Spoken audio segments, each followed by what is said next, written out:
L'affaire remonte à plusieurs décennies, mais il aura fallu attendre début 2025 pour qu'elle éclate au grand jour. Ces derniers mois, les témoignages et les plaintes se sont multipliés sur des violences physiques et sexuelles commises au collège-lycée Notre-Dame de Bétharram, près de Pau. Et le scandale a pris une dimension politique puisqu'il touche intimement le maire de Pau, François Bayrou, devenu Premier ministre. À ce jour, 200 plaintes ont été déposées visant des faits commis entre 1970 et 1990, dans ce que le porte-parole du collectif des victimes qualifie de goulag des Pyrénées. Ce sont des agressions physiques, des sévices de toute nature, des humiliations et des attouchements et des viols sur des enfants âgés de 8 à 13 ans, perpétrés par 26 adultes, des prêtres, y compris directeurs et des surveillants laïcs. C'est la création d'un groupe Facebook d'anciens élèves à l'automne 2023 qui a libéré la parole jusqu'à déclencher l'ouverture d'une enquête judiciaire en février 2024.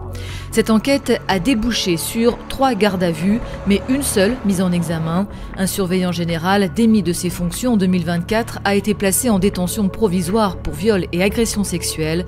Un autre ex-surveillant et un prêtre ont eux bénéficié de la prescription des faits. Sur les 200 plaintes, seules 2 ne sont pas prescrites.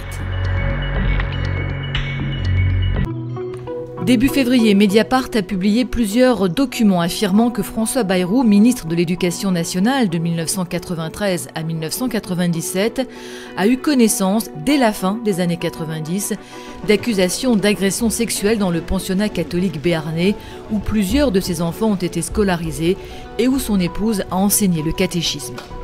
Mais le Premier ministre n'a cessé depuis de démentir. Il l'a encore fait avec virulence lors de son audition devant la commission d'enquête parlementaire sur les violences dans les établissements scolaires, créée le 20 février en réaction à cette affaire. Je n'ai pas couvert des pratiques quelles qu'elles soient. Je n'ai pas eu d'informations privilégiées. Je ne suis pas resté sans rien faire quand j'ai découvert les affaires et je ne suis jamais intervenu dans une affaire. Fin avril, sa propre fille avait pris la parole. Dans le livre regroupant les témoignages de victimes, Hélène Perland raconte les violences infligées par un prêtre lors d'un camp d'été. Mais François Bayrou assure n'en avoir rien su. Non, pourtant je parle très souvent avec elle, mais elle n'avait jamais parlé de ça. Elle l'a dit d'ailleurs lors de sa première interview.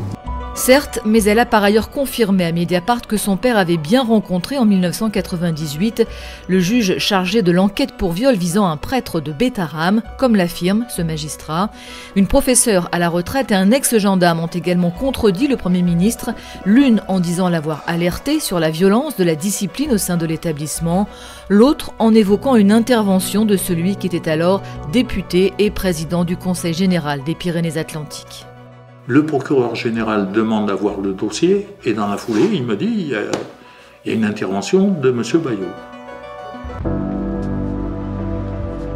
Une enquête administrative de l'Inspection générale de l'Éducation nationale a démarré début mai à Bétharram, rebaptisé le Beau Rameau.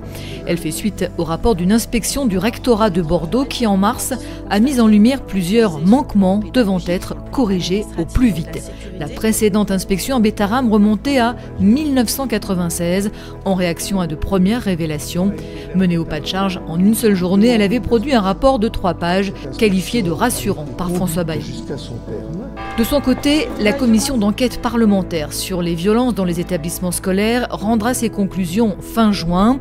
Loin de l'agitation politique provoquée par l'audition fleuve de François Bayrou, les victimes de Bétharram attendent surtout de cette commission qu'elle fasse des propositions pour qu'il n'y ait plus aucune impunité dans ce genre d'affaires. Ce que nous voulons, c'est des moyens renforcés pour la justice et une évolution de la loi sur la prescription des crimes sexuels subis par les enfants. Car il nous est insupportable que nos agresseurs vivants ne soient pas inquiétés par la justice. Seule petite victoire à ce stade pour le collectif, un plan pour renforcer les contrôles dans les établissements privés sous contrat, annoncé par le gouvernement. Le scandale Bétharram a déclenché de nombreuses révélations dans d'autres collèges-lycées catholiques. Plusieurs collectifs de victimes ont vu le jour. La démarche de notre collectif, comme beaucoup d'autres, Notre-Dame de Bétharram, Notre-Dame du Sacré-Cœur de Dax, Saint-François-Xavier Ustaritz, Saint-Pierre de Rélec-Kernion, Saint-Dominique de Neuilly-sur-Seine, des filles du Bon Pasteur. Donc cette démarche a pour objectif de libérer la parole sur des vérités abjectes qui doivent maintenant cesser définitivement. Soutien aux victimes de Bétarame! Soutien aux victimes de Bétarame! Soutien aux victimes du collège Saint-Pierre! On est là!